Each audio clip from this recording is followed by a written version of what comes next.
कार्यकर्ता से कह रहे हो लड़ो मत, मोर्चा खोल, डरो मत, मोर्चा खोल दो, कुर्बानी दे दो। कार्यकर्ता पूछ रहा है कि दीदी लड़ेंगी रायबरेली से, बोले अभी पता नहीं। बोले भैया लड़ेंगे अमेठी से, बोले अभी पता नहीं।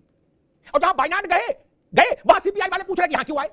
अगर राहुल गांधी जी वायनाड चले गए तो इस देश के इतिहास में पहली बार नहीं हुआ है। अब आप कहेंगे नहीं, गांधी परिवार उत्तर प्रदेश से लड़ता है। गुजरात का नेता उत्तर प्रदेश में आकर के चुनाव लड़ सकता है, उत्तर प्रदेश के नेता पश्चिम बंगाल में जाकर के चुनाव लड़ सकते हैं, कहीं भी जब इधर का नेता उधर जाकर के चुनाव लड़ सकते हैं, तो हमारे नेता ने अगर कोई पूरे देश के अंदर, हिंदुस्तान की बात करें, आपके अंदर सामर्थ है, आपके अंदर सामर्थ है, तो आप बताइए किसानों के हथियारों के साथ आप कैसे खड़े हो गए, किस देश पर खड़े हो गए। हम जहां खड़े हैं 14 और 16 छोड़िए, आप ये बताइए जिन्होंने चौधरी अजीत सिंह को लड़ाया, जिन्होंने चौधरी अजीत सिंह को लड़ाया, आप उनके पैर छू रहे हैं। अमेठी ने उनको हरा दिया तो हरा ही दिया ना, क्या कर लोगे। आपको केवल 2 विधायक दिए उत्तर प्रदेश में, 403 में 2, और आप करो हम नेता हैं। नमस्कार दोस्तों, एक बार फिर से वरिष्ठ पत्रकार अमिताभ बंधु जी का डिबेट वीडियो लेके आ चुका हूं। और दोस्तों आज के वीडियो में आप लोग देखेंगे कि कांग्रेस पार्टी से लगातार जो उनके नेता है वो पार्टी को छोड़ते हुए नजर आ रहे हैं। अभी जो है बॉक्सर विजेंदर जो है उन्होंने पार्टी छोड़ दी है, और आज ही जो है जो संजय निरुपम है मुंबई के नेता, वो भी जो है कांग्रेस पार्टी में बड़ा ऐलान करने वाले हैं। और दोस्तों वहीं जो राहुल गांधी वो वायनाड पहुंच गए, और वायनाड में जो उन्हीं के गठबंधन के जो इंडी गठबंधन के हैं सीपीआई वाले, वही इनका विरोध कर रहे हैं। तो आज की डिबेट में आप लोग देखेंगे। और साथ ही साथ उत्तर प्रदेश की राजनीति में भी जो बदायूं से जो शिवपाल यादव हैं अपने बेटे को चुनाव लड़ाना चाह रहे हैं। तो दोस्तों आज की डिबेट बहुत ज़्यादा ज़बरदस्त होने जा रही है। आप लोगों से रिक्वेस्ट है वीडियो पूरा देखिएगा, चैनल पर आया चैनल को सब्सक्राइब जरूर करिएगा दोस्तों, और वीडियो को लाइक जरूर कर दीजिए। चलिए वीडियो शुरू कर देते हैं।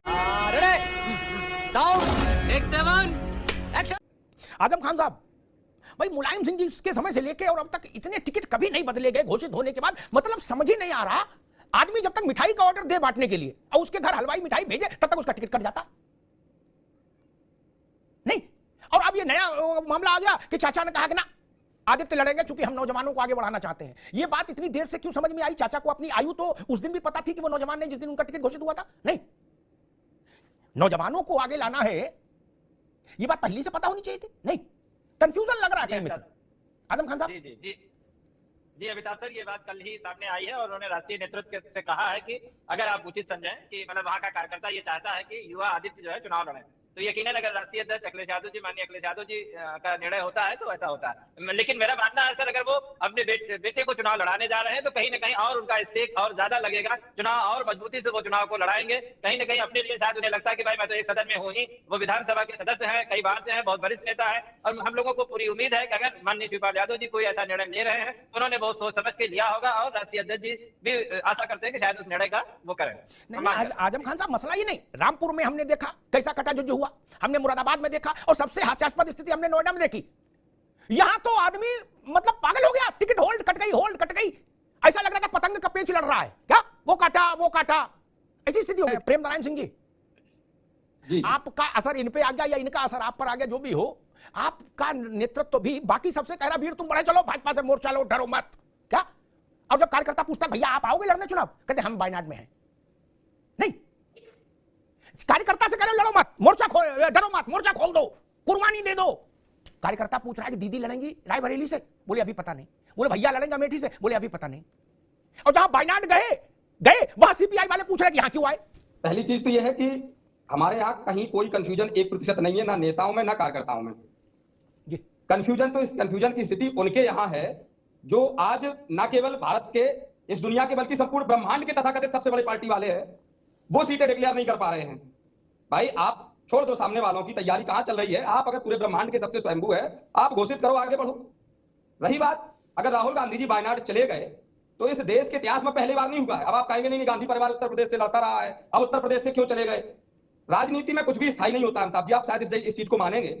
और इस चीज को हमेशा इस बात से जोड़ देना कि नहीं चले गए। जब गुजरात का नेता उत्तर प्रदेश में आकर के चुनाव लड़ सकता है, उत्तर प्रदेश के नेता पश्चिम बंगाल में जाकर के चुनाव लड़ सकते हैं, कहीं भी जब इधर का नेता उधर जाकर के चुनाव लड़ सकते हैं, तो हमारे नेता ने अगर कोई पूरे देश के अंदर, हिंदुस्तान की बात तो है नहीं, हिंदुस्तान के अंदर कहीं भी कार्यकर्ता, भारतीय राष्ट्रीय कांग्रेस पार्टी का अगर कार्यकर्ता है, चाहे वो वायनाड का कार्यकर्ता हो, चाहे वो महाराष्ट्र का कार्यकर्ता हो, चाहे मध्य प्रदेश का हो, चाहे उत्तर प्रदेश का हो, चुनाव तो कार्यकर्ता ही लड़ रहा है। जहां भी कार्यकर्ता बुला रहा है, जहां भी जा रहे हैं, उस कार्यकर्ताओं के बीच है।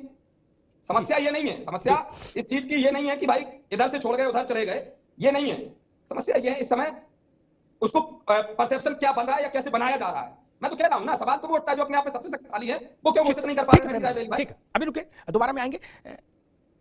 प्रेम नारायण जी, सबसे बड़ा सवाल आपने 2-3 बार कहा, तो मैं बताऊं कांग्रेस के संदर्भ में सबसे बड़ा एक सवाल ये भी है कि ये देखो कि आदमी रुक क्यों नहीं रहा आपके घर पर। ठीक, कल ऐसी फोटो आई थी, राहुल गांधी और विजेंद्र दोनों मूछें ऐंठ रहे हैं साथ साथ, क्या कंधे पे हाथ रख के फोटो आई थी क्या? आज विजेंद्र भाजपा हो गए बॉक्सर। उनको कांग्रेस हेमा मालिनी के खिलाफ मथुरा में उम्मीदवार बनाने जा रही थी। वो कह रहे कि नहीं भाजपा ही ने ही देश को आगे बढ़ाया है और वही आगे बढ़ाएगी, अब हम समझ गए। तो ये देखो महाराज, मुख्य सवाल ये है, चुनाव तक पूरा मतलब मोहल्ले खाली हो जाएगा तो क्या करेंगे फिर? खाली खड़गे जी लड़ेंगे क्या? संजय निरुपम भी छोड़ रहे पार्टी, कल उत्तराखंड में हरक सिंह छोड़ने जा रहे हैं। आज 4-5 लोगों ने उत्तराखंड में कांग्रेस अरे रुक जाओ भाई, इस बात को भी दिमाग में रखिए। हर पार्टी को चुनाव के समय ऐसी भगदड़ पार्टी के मनोबल को गिराती है, इसलिए नेता की जिम्मेदारी होती है कि वो सामने रहे। आप जहां लड़ने गए हो वहां आपके गठबंधन के ही लोग कह रहे हैं आप यहां क्यों आए, ये अच्छी बात है क्या? सीपीआई आपका एलआई है, इंडिया अलायंस में है, वो राहुल गांधी से 3 दफा पूछ चुका कि आप यहां क्यों आए, आपको यूपी जाना चाहिए। सीपीआई तो भाजपा के लोग नहीं है ना, वो क्यों पूछ रहे कि यहां क्यों आए हो? वो आपके शत्रु नहीं है, आपके एलआई है। खैर मैं रोहित अग्रवाल के पास चलूंगा, फिर राघवेंद्र जी के पास आऊंगा। रोहित जी, आज पश्चिम में एक और रैली थी, अभी कुछ दिन पहले प्रधानमंत्री और जयंत चौधरी की रैली हुई, आज अमित शाह और जयंत चौधरी की रैली थी। ये दूसरी बड़ी रैली थी जो पश्चिमी उत्तर प्रदेश में हुई। जयंत चौधरी ने आज एक नया फ्रेज कहा, उन्होंने कहा कि भाई ये पटकनी है, अपने बदलाव को उन्होंने कहा ये पटकनी दी है हमने, और अब अलायंस हो जाने के बाद कोई टक्कर नहीं, कोई मुकाबला नहीं, एक तरफा। रोहित अग्रवाल। अमिताभ जी, देखिए कि स्थिति बिल्कुल साफ है कि कांग्रेस अगर रायबरेली और अमेठी से डर रही है, अखिलेश यादव अगर कन्नौज से चुनाव लड़ने के लिए डर रहे हैं, है ना, तो उसके बाद कुछ बचना नहीं है। विपक्ष बचा क्या है? आज इनका जो एक वो नारा था ना, डरो मत, विजेंद्र सिंह, वो भी चले गए। अब उनको भी गालियां पूछना शुरू कर देगी कांग्रेस के साहब, ये भी गद्दार हैं, ये भी पलट गए साहब। आप ये तो समझने की कोशिश करो कि आखिर आपको छोड़ के लोग जा क्यों रहे हैं, क्योंकि आपके पास ना तो नियत है ना विजन है। आप करते क्या हो? जब आपको अपने गठबंधन साथियों से बात करनी होती है, सीट डिवीजन करना होता है, तब आप चल देते हो गैर राजनीतिक यात्रा लेके। जब आपको अपने सड़कों पर संघर्ष करना होता है मुद्दों पर, तब आप चले आते हो विदेश यात्रा पे, इटली चले आते हो, बैंकॉक चले आते हो। भाई 50 साल की उम्र हो गई राहुल गांधी जी की, वो कह रहे हैं कि साहब हिंदुस्तान को मैंने अब समझा। भाई अगर आपने अब समझा हिंदुस्तान को, तो हिंदुस्तान की जनता आपको काहे के लिए प्रधानमंत्री बनाते? 50 साल की उम्र में आपने समझा, कल को कह दोगे फिर आके भाई मैं तो समझ ही नहीं पाया था हिंदुस्तान को, तो मैं क्या करूं? अरे भाई क्या चाहते क्या हो? मतलब क्या जनता को आप बिल्कुल बेवकूफ समझ रखा है? आप हिंदुस्तान की जनता को अब समझ पाए हो, हिंदुस्तान को अब समझ पाए हो जब आप गैर राजनीतिक यात्रा लेके निकले। तो भाई अब देश की जनता आपको समझना नहीं चाहती है। अब ताला चाबी ले लो और कांग्रेस के दफ्तर लगा दो, क्योंकि आप वैसे ही परेशान हो, आप वैसे ही दुखी हो कि साहब हमारा बैंक खाता सीज कर दिया, हमारे पास पैसा नहीं है चुनाव लड़ने के लिए। अरे वो जो करोड़ों अरबों रुपए का आपने भ्रष्टाचार करके पैसा इकट्ठा किया था, वो 2G स्कैम और वो कोयला घोटाला, तो पैसा कहां गया? और आज नंबर 1 में जब आपको अगर कहीं ना कहीं चंदा के लिए एक व्यवस्था की गई कि नंबर 1 में बैंक के थ्रू चंदा आएगा, तो आपको दर्द होना शुरू हो गया कि साहब कैसे आएगा नंबर 1 में चंदा, हम कैसे लूट मचाएंगे? तो स्थिति ये डिब्बा लेके जा रहे हो जनता के बीच में, कह रहे हो साहब 1 रुपया दे दो और वोट दे दो। जनता कह रही है 1 रुपया नहीं 100 रुपया ले लो, हम पे वोट मत मांगो महाराज। हमारा वोट बहुत कीमती है, देश के विकास के लिए है, उसको हम उसी को देंगे जो विकास पुरुष है, जिसको देश की चिंता है, जिसको देश के गरीबों की चिंता है और जो देश को समझता है। उसको नहीं दे पाएंगे जो 50 साल की उम्र में कह रहा है कि साहब अब हमने समझने की कोशिश की कि हिंदुस्तान। प्रेम जी, एजेंसियों का दुरुपयोग, डराया धमकाया जा रहा है, कमजोर लोगों को निशाना बना रही है भाजपा सरकार। ये कोई आरोप विजेंद्र पर लागू नहीं होता। हट्टा कट्टा जवान जवान मुक्केबाज, क्या ना उसकी कोई खनन का कारोबार है ना शराब का, क्या? और जो सामने आ जाए नाक पर मुक्का मार दे तो आदमी की रोड पड़े, बेहोश हो जाए, नहीं, उसको तो कोई नहीं गिरा सकता। और कल तक आप उसके साथ मूंछ भी हट रहे थे, ऐसे देखो, ऐसे लगा चमेली का तेल बिल्कुल धुआंधार। राहुल जी मूंछ हट रहे थे उसके साथ, सोचिए, इसका मतलब उस पर भरोसा था कि ये लड़का पृथ्वीराज है, पृथ्वीराज चौहान, क्या ये राणा प्रताप जो मान लो, वो क्यों चला गया? बाकी तो चलो कमजोर लोग हैं, डर गए होंगे, ईडी भेज दी, कहीं सीबीआई भेज दी होगी। उसके यहाँ तो ना ईडी गई, ना सीबीआई गई, ना फेरा गया, ना फेमा गया, ना दरोगा गया, ना कप्तान गया, प्रेमनाथ जी, और ना डरपोक भी नहीं है। वो क्यों छोड़ा? पहली बात तो मैं आ रहा हूं रोहित भाई की तरफ। रोहित भाई ने जब नहीं रोहित जी का जवाब दे, मैं कह रहा हूं पहले मैं बता दूं देवेंद्र की तरफ, दोनों का बताऊंगा। तो रोहित भाई, मैं भी आज एक वीडियो देख रहा था, राष्ट्रीय स्वयंसेवक संघ के कार्यालय से प्रेस वार्ता की गई और उसमें कहा गया कि भारतीय जनता पार्टी अपने उद्देश्यों से भटक गई है और ये पूरी तरह से मनमानी करके देश का नुकसान कर रही है। बस यही समस्या है। अरे फिर वही बात आप बोल रहे थे, तब समस्या नहीं थी, मैं जो बोल रहा हूँ सुन लीजिए ना। आप चैनल पर बैठ करके इस देश को, अरे सुन लो ना भाई रोहित भाई, इस देश में प्रधानमंत्री आलू से सोना बनाने की फैक्ट्री लगाते हैं और आप कहते हो राहुल जी ने कह दिया तो वो समस्या नहीं है। आपने वीडियो देखा, आपको लगा कि आपको ब्रह्मा जी ने डायरेक्ट भेजा, वो सही है, मैंने देखा वो फर्जी है। वीडियो मैंने भी देखा ना, सोशल मीडिया पर वो भी चल रहा है। राष्ट्रीय स्वयंसेवक संघ के कार्यालय के पीछे का बैनर लगा हुआ है, उसमें लिख के आ रहा है, राष्ट्रीय स्वयंसेवक संघ कह रहा है भारतीय जनता पार्टी का नेतृत्व। सुन लो ना रोहित भाई,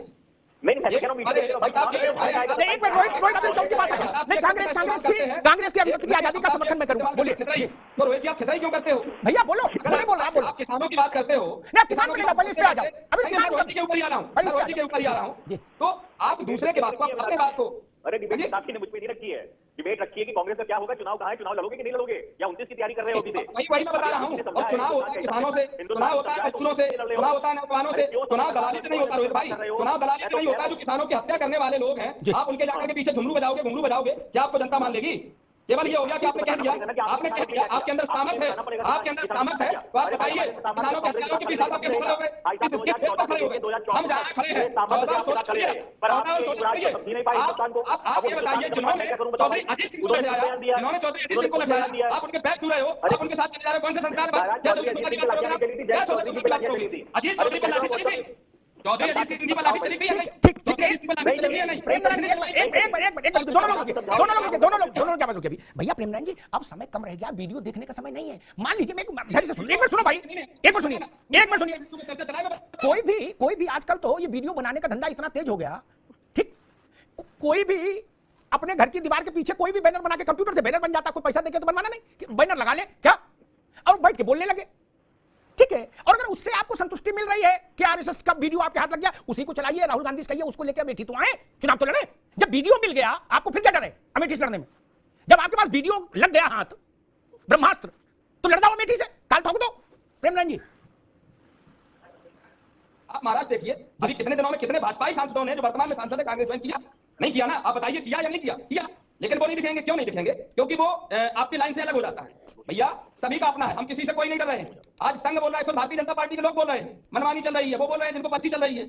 हम लोग सिद्धांत की लड़ाई लड़ रहे हैं। हमें जरूरत है, हमें युवाओं को मजबूत करने की जरूरत है। हमारे राहुल गांधी जी कहते हैं हम युवाओं को 1 लाख रुपए वार्षिक अप्रेंटिसशिप देंगे। ठीक है प्रेमनारायण हमें नारी शक्ति को मजबूत करने की जरूरत है। राहुल गांधी जी कहते हैं महिलाओं को देंगे, सुविधा देंगे, नारी शक्ति देंगे। ठीक,